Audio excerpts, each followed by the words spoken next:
السلام علیکم ناظرین، اہل اسلام کا اٹل عقیدہ ہے کہ جناب رسول اللہ صلی اللہ علیہ وآلہ وسلم کے بعد دنیا میں کوئی نبی نہیں آئے گا۔ جو شخص اپنے آپ کو نبی کہے گا یا نبوت کے وصف کو اپنے ساتھ متصف کرے گا وہ بالاجماع دائرہ اسلام سے خارج ہے۔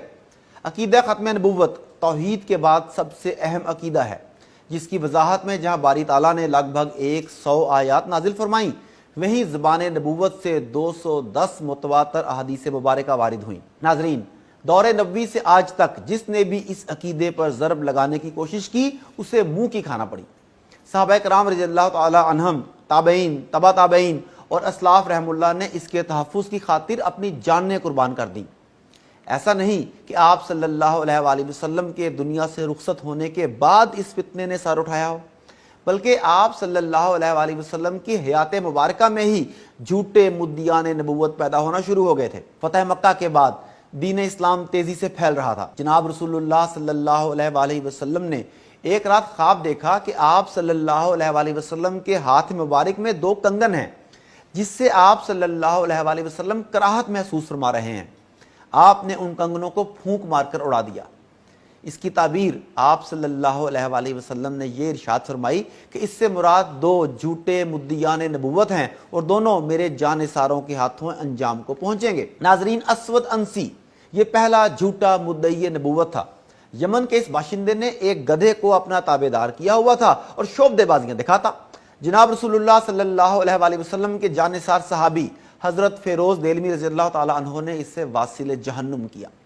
اس کے بعد مسلمہ کذاب نے بھی اسی طرح کا دعویٰ کیا اور جناب صلی اللہ علیہ وآلہ وسلم کو خط لکھ کر نبوت اور زمین میں شراکت داری کی باتیں کی۔ اس کا خاتمہ جناب رسول اللہ صلی اللہ علیہ وآلہ وسلم کی رحلت کے بعد حضرت ابوبکر صدیق رضی اللہ تعالی عنہ کے دور میں ہوا۔ ناظرین، صحابہ کرام رضوان اللہ علیہم اجمعین کو عقیدہ ختم نبوت کی اہمیت اور عظمت کا خوب اندازہ تھا۔ جب حضرت ابوبکر صدیق رضی اللہ تعالی عنہ نے منصب خلافت سنبھالا تو ہر طرف سے فتنوں نے سر اٹھایا۔ کئی ایسے جھوٹے نبی پیدا ہونے لگے جو عوام الناس کی گمراہی کا سبب بن رہے تھے۔ مسلمہ کذاب، جس کا بھی ذکر ہوا، اس کی سرکوبی کے لیے خلیفہ اول سیدنا ابوبکر صدیق رضی اللہ تعالی عنہ نے حضرت خالد بن ولید رضی اللہ تعالی عنہ کو 13,000 مجاہدین اسلام کے ساتھ روانہ کیا۔ گھمسان کی جنگ ہوئی اور مسلمہ کے 40,000 پیروکاروں میں سے 21,000 کے قریب ہلاک ہوئے۔ خود جھوٹا مدعی بھی حضرت واشی رضی اللہ تعالی عنہ کے مشہور زمانہ نیزے کا شکار بنا۔ مزید یہ کہ ایک انصاری صحابی نے تلوار کے وار سے اس کا ہمیشہ کے لیے خاتمہ کر دیا۔ ناظرین، تاریخ کے اوراق مزید پلٹیں تو معلوم ہوتا ہے کہ جنگ یمامہ میں سینکڑوں حفاظ قرآن اور علماء نے جام شہادت نوش کیا۔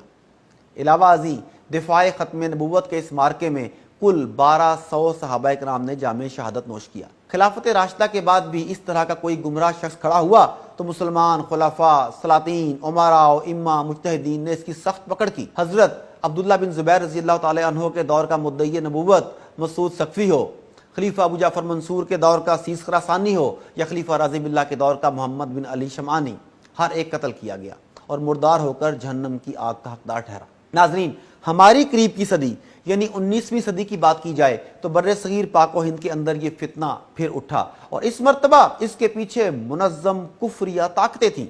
اس فتنے کی افزائش مرزا غلام احمد قادیانی کے سپرد کی گئی۔ 1839 میں قصبہ قادیان میں پیدا ہونے والے غلام احمد نے پہلے اپنی پارسائی کے دعوے کیے، پھر نعوذ باللہ حضرت عیسیٰ علیہ السلام کے موت کے دعوے اور آخرکار 19ویں صدی کی آخری دہائیوں میں اپنے آخری نبی ہونے کا دعویٰ کر دیا۔ اس شخص نے انبیاء علیہ السلام اور صحابہ کرام رضی اللہ تعالی عنہم کی وہ گستاخیاں کی کہ اللہ مان الحفیظ۔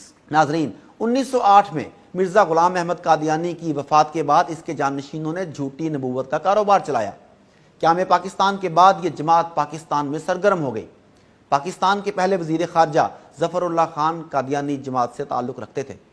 قادیانیوں نے موقع غنیمت جانتے ہوئے اپنا مرکزی دفتر ہندوستان سے پاکستان منتقل کر لیا۔ ربوہ، جو موجودہ چناب نگر ہے، اس پر انہوں نے ایسی اجارہ داری قائم کر لی کہ کوئی پاکستانی ذاتی مکان تو کیا کرائے پر بھی نہیں رہ سکتا تھا۔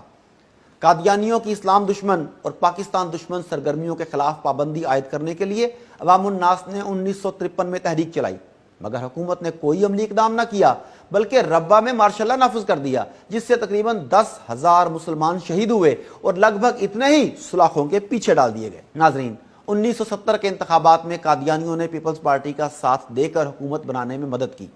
مقبولیت اور طاقت کے زوم میں مبتلا قادیانیوں نے 1974 میں ربا ریلوے اسٹیشن پر نشتر میڈیکل کالج کے طلباء پر حملہ کر دیا۔